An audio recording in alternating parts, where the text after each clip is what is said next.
seja muito bem-vindo ao meu canal Louise Crovesi. E no vídeo de hoje a gente vai conversar sobre paraprobióticos.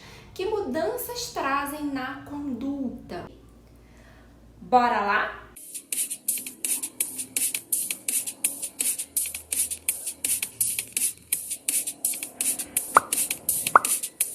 Bom, vamos lá, galera. Vamos conversar sobre esse tema. É mais um termo que a gente tem no universo da microbiota intestinal e que é diferente de probióticos. Bom, para relembrar, os probióticos são os micro-organismos vivos que, quando a gente administra numa quantidade adequada, a gente vai ter benefícios na saúde do hospedeiro. Já os paraprobióticos, eles são esses probióticos atenuados. Então, o que acontece? Quando a gente causa a morte do probiótico de forma que a barreira celular dessa bactéria se mantenha íntegra, a gente tem um paraprobiótico. Bom, pesquisadores, fizeram estudos e observaram que quando administravam o paraprobiótico, ou seja, o probiótico morto, eles encontravam benefícios na saúde do hospedeiro, assim como administrando a bactéria viva, o probiótico. E aí começou a se investigar mais e estudar mais o que acontecia, que interação ocorria, que dando o paraprobiótico também tinham efeitos positivos na saúde do hospedeiro. Então, muitos estudos vêm trazendo pesquisa dos efeitos positivos que o paraprobiótico pode trazer para a saúde do hospedeiro, né? Então, a gente tem muito mais estudos em animais experimentais, que é onde se iniciam ali os estudos. Até o ano passado, a gente tinha a utilização dos paraprobióticos em pesquisas científicas. Não existia no mercado um produto de paraprobiótico sendo comercializado. A possibilidade de se aplicar o paraprobiótico, então, na rotina clínica era difícil, porque como a gente vai solicitar o paciente atenuar o probiótico na sua casa? Qual a garantia a gente teria que o probiótico está atenuado da forma correta? E aí eu já vou puxar o gancho para uma seguinte questão. Por que o paraprobiótico tem efeito? Porque quando a célula viável, o probiótico, ele é atenuado, ele vai exercer um efeito positivo na saúde do hospedeiro. O que acontece? A célula da bactéria, ela tem, então, proteínas na membrana celular que circula ali, que protege, né, que é esse ser. Então, quando a gente inativa a célula, ou seja, essa célula morre, mas mantém íntegra essa barreira celular, essas proteínas se mantêm íntegras e elas terão o efeito no organismo do hospedeiro. Então, a gente não precisa necessariamente ter a célula viva para ter os efeitos. Então, essas proteínas, elas têm efeito. Qual o principal efeito que elas têm? O principal efeito, que tanto a célula inviável como a célula viável tem, é de estimular o sistema imune do hospedeiro. Então, a nossa microbiota tem uma conexão muito importante com o sistema imune, ajuda no funcionamento adequado, prevenindo o desenvolvimento de alergias.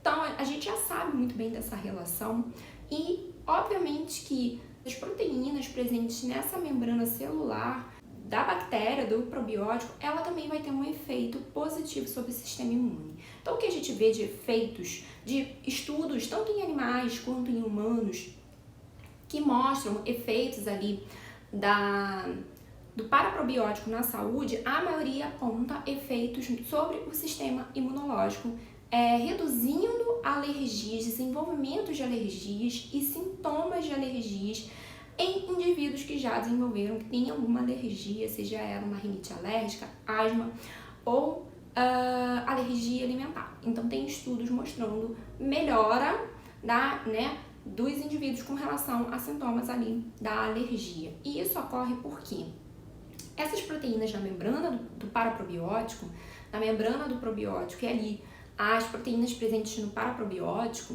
elas vão reduzir, então, a inflamação que ocorre quando a gente tem um desequilíbrio na microbiota intestinal ou por algum outro motivo, essa inflamação de baixo grau. Então, ele reduz a secreção de citocinas pró-inflamatórias e estimula especialmente a secreção de uma citocina que é anti-inflamatória, que é a interleucina 10, favorecendo então que o organismo ele fique mais anti-inflamatório, impedindo aquela resposta inflamatória que vai causar efeitos no corpo que podem levar ao desenvolvimento de outras doenças. Há relatos, mas mais em estudos em modelo animal, de melhorias em outras doenças que não só as alérgicas, tá? Como, por exemplo, melhora de dislipidemia, redução de peso corporal, melhora do funcionamento do intestino, também envolvimento em algumas doenças como artrite, reduzindo ali a inflamação ocasionada na artrite, entre outras patologias onde há um envolvimento. A gente tem 4 formas de atenuar: pelo frio, pelo calor, por ultravioleta e por ultrassom. Esses 2 últimos ninguém vai ter em casa. Quem tem em casa um ultrassom? Quem tem ultravioleta em casa? Ninguém, né? Então a gente poderia pensar no frio e no calor. Seriam opções possíveis de se fazer em casa. Mas qual a garantia que a gente vai ter que ao administrar o frio ou o calor vai ser a temperatura adequada para causar a morte daquele micro-organismo, porém manter a membrana celular com integridade, sem desnaturar ou sem destruir de alguma forma as proteínas nessa membrana celular? A gente não tem essa garantia. Então, em casa, se a gente pede para o paciente, faz uma prescrição de probiótico e pede para ele atenuar, a gente não tem a garantia de que realmente a bactéria morreu, foi atenuada, e a gente também não tem a garantia de que se ela morreu, a membrana celular está íntegra, permitindo os efeitos benéficos. Então, pode ser que o paciente esteja jogando o dinheiro dele fora ao tentar reproduzir o paraprobiótico na sua casa. Então, era algo que até o ano passado era inviável porque não existia essa opção no mercado. A grande novidade é que hoje existe no mercado os biomumps de algumas cepas probióticas. O que é biomumps? Vamos lá. Biomumps são partes das bactérias probióticas. Os paraprobióticos, eles vão ser oriundos das mesmas cepas que os probióticos, só que na sua forma morta, atenuada. Então, os biomumps são proteínas que existem nessa membrana celular da cepa do probiótico. Então, quando a gente pega uma parte que pertence à célula de um micro-organismo, significa que esse micro-organismo ele não é vivo. E isso também é considerado um paraprobiótico. Então, a gente pode prescrever para o nosso paciente o paraprobiótico. E aí, como vai ser essa prescrição? A gente pode prescrever tanto um único biomumps como um conjunto de biomumps. E isso, quem vai nos dizer qual a melhor opção para aquele paciente são os estudos científicos de paraprobióticos. Um grande problema é que a gente não tem muitos estudos em humanos, a maioria é ainda em animais, para nos dar esse norte do que seria melhor para os pacientes. Mas o que os estudos mostram, na maioria das vezes, é a utilização de uma única cepa paraprobiótica nos estudos. O paraprobiótico é uma opção fantástica para esse público imunodeprimido. Por quê?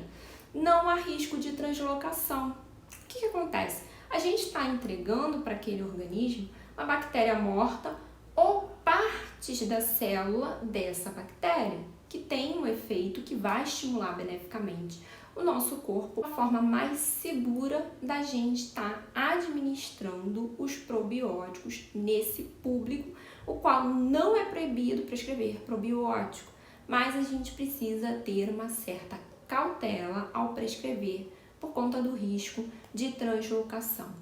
Uma outra vantagem super bacana dos paraprobióticos é que o tempo de prateleira do produto vai aumentar, porque a bactéria está morta e a gente tem ali naquele produto uma quantidade X, que é uma quantidade que vai promover o efeito. Então o tempo de prateleira ele aumenta, por quê? Você vai ter as células já inviabilizadas, então a gente não precisa se preocupar com a morte dessas bactérias, né, ao longo ali do tempo, e isso vai acabar estendendo esse prazo de validade. Com relação a se vai existir um prazo de validade ou não, eu não posso trazer essa informação, porque, como eu falei, a gente não tem produto manufaturado no mercado para nos dizer isso. Será que realmente o nutricionista pode prescrever o paraprobiótico Biomamps? Eu perguntei ao CRN e sim, podemos prescrever os Biomamps, podemos utilizar na nossa prática clínica.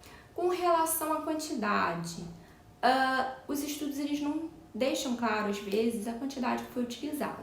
Então, é uma informação que fica meio perdida, o quanto eu devo prescrever de Biomamps. A gente ainda não tem, assim, uma recomendação de quantidade mínima ou máxima de paraprobióticos a ser prescrito. Então, o que eu queria passar para vocês, né, que o tema é paraprobiótico, que mudanças trazem para a conduta, é que surge uma nova possibilidade da gente trabalhar com um público onde a gente tem que ter uma cautela maior com o uso de probiótico. Então, é uma possibilidade que se abre muito bacana para a gente utilizar. Além desse público, a gente pode utilizar em outros públicos. Como eu falei, tem estudos em indivíduos saudáveis, tem estudos com indivíduos com excesso de peso e outros públicos que a gente pode utilizar que, assim, talvez você tenha uma certa insegurança de utilizar um probiótico, seria num público de bebezinhos ali, recém-nascidos, com pouco tempo de vida, né? Até poucos meses de vida, que é um público que muitas vezes pode apresentar cólica, a gente tem relatos, né? Muito por conta do trato gastrointestinal desse bebê, ele não precisava trabalhar quando ele estava ali na barriga da mãe. Então vinha todo o nutriente, ele já caía na corrente sanguínea dele e já ia fazendo lá o papel que tinha que cumprir de ajudar a desenvolver um ser ali. A partir do momento que ele nasce, ele precisa utilizar esse trato gastrointestinal que nunca foi utilizado. E é tudo muito novo para aquele bebê. Então, sim, é comum que muitos bebês tenham cólicas. E também no público de idosos, né? Ali na faixa de 80, 90. Quem tiver o medo de utilizar o probiótico pode estar utilizando também o paraprobiótico. O paraprobiótico ele é contraindicado para alguém? Não.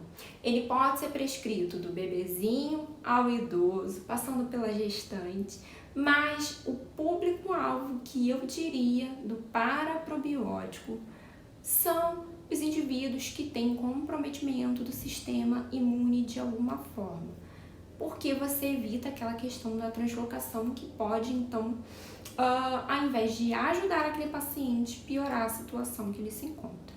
Então, essa é a minha recomendação, quer dizer, esse é o meu conselho para você. Você, dependendo do nicho que atenda, vê o que é melhor para você, o que é mais confortável para você, tanto na hora de prescrever, como também para o seu paciente seguir.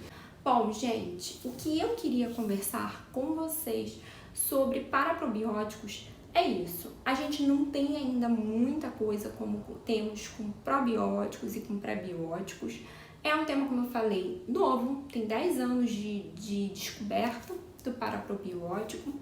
E sim, temos vantagens ao utilizar paraprobióticos. Se você gostou desse vídeo, não esqueça de deixar o seu like. Se não é inscrito no canal, se você é novo por aqui, se inscreva nesse canal para saber mais sobre esse universo da microbiota intestinal. E não esqueça de acionar o sininho para saber quando tiver novos vídeos postados aqui nesse canal maravilhoso.